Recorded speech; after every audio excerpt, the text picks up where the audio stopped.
អេដាមណេត ភត្រារដ្ឋមន្ត្រីក្រសួងព័ត៌មានបានថ្លែងថាកុមារប្រៀបដូចជាតំពាំងស្នងឫស្សីដែលយើងទាំងអស់គ្នាត្រូវយកចិត្តទុកដាក់ទាំងឪពុកម្ដាយទាំងថ្នាក់ដឹកនាំដើម្បីធ្វើយ៉ាងណាឲ្យកុមារទទួលបានការសិក្សារៀនសូត្រទទួលអាហារូបត្ថម្ភត្រឹមត្រូវហើយអ្វីដែលសំខាន់ថែមទៀតនោះគឺការបង្កបរិយាកាសសប្បាយរីករាយដល់កុមារលេងកម្សាន្តដែលធ្វើឲ្យខួរក្បាលរបស់កុមារមានការរីកចម្រើនការថ្លែងបែបនេះធ្វើឡើងក្នុងឱកាសអាដាមណេត ភត្រារដ្ឋមន្ត្រីក្រសួងព័ត៌មាននិងលោកជំទាវ ទូចសេរីរតនាណេត ភត្រាប្រធានកិត្តិយសសមាគមនារីកម្ពុជាដើម្បីសន្តិភាពនិងអភិវឌ្ឍសាខាក្រសួងព័ត៌មានអញ្ជើញជួបសំណេះសំណាលនិងចែកអំណោយជាកតាបសម្ភារៈសិក្សានំនិងភេសជ្ជៈរបស់ក្រុមហ៊ុន Midas Food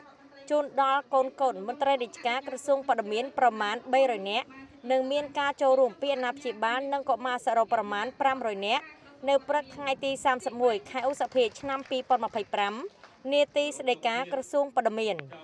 ពិធីចែកសម្ភារៈសិក្សាដល់កូនរបស់មន្ត្រីនៃក្រសួងព័ត៌មានគឺជាលើកទី2ហើយនៅក្នុងអាណត្តិរបស់អាដាមណេត ភត្រាក្នុងតំណែងជារដ្ឋមន្ត្រីក្រសួងព័ត៌មានហើយការជួបជុំគ្នាបង្កភាពសប្បាយរីករាយដល់កុមារនាឱកាសនេះដើម្បីអបអរសាទរខួបលើកទី76ទិវាកុមារអន្តរជាតិ1មិថុនាក្រោមប្រធានបទបញ្ឈប់អំពើហិង្សាលើកុមារគ្រប់ទម្រង់គឺជាការអភិវឌ្ឍធនធានមនុស្សប្រកបដោយចីរភាពនិងខួបលើកទី24ទិវាពិភពលោកប្រឆាំងពលកម្មកុមារ12មិថុនាក្រោមប្រធានបទលើកកម្ពស់ការងារសមរម្យសម្រាប់កម្មករនិយោជិតវ័យក្មេងនៅគ្រប់ខ្សែច្រវាក់ផលិតកម្មដើម្បីធានាកំណើនប្រកបដោយចីរភាពនិងភាពធន់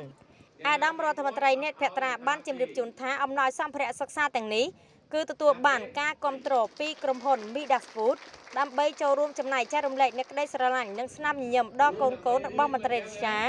នៃក្រសួងព័ត៌មានពិសេសគឺជាការលើកទឹកចិត្តដល់ក្មួយសិស្សានុសិស្សឲ្យបន្តការខិតខំប្រឹងប្រែងសិក្សារៀនសូត្របានពូកែ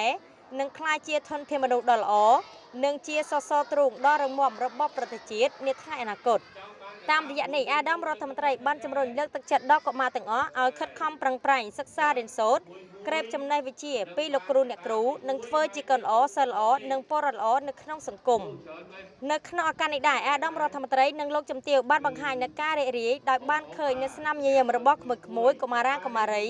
ដែលជាស្នាមញញឹមរបស់មាតាបិតានិងថ្នាក់ដឹកនាំគ្រប់លំដាប់ថ្នាក់នៃក្រសួងព័ត៌មានគួររំលឹកដែរថារាជរដ្ឋាភិបាលនៅអាណត្តិទី7ក្រោមការដឹកនាំប្រកបដោយភាពឆ្លៀវវៃរបស់សម្ដេចធិបតីហ៊ុនម៉ាណែតនាយករដ្ឋមន្ត្រីនៃព្រះរាជាណាចក្រកម្ពុជា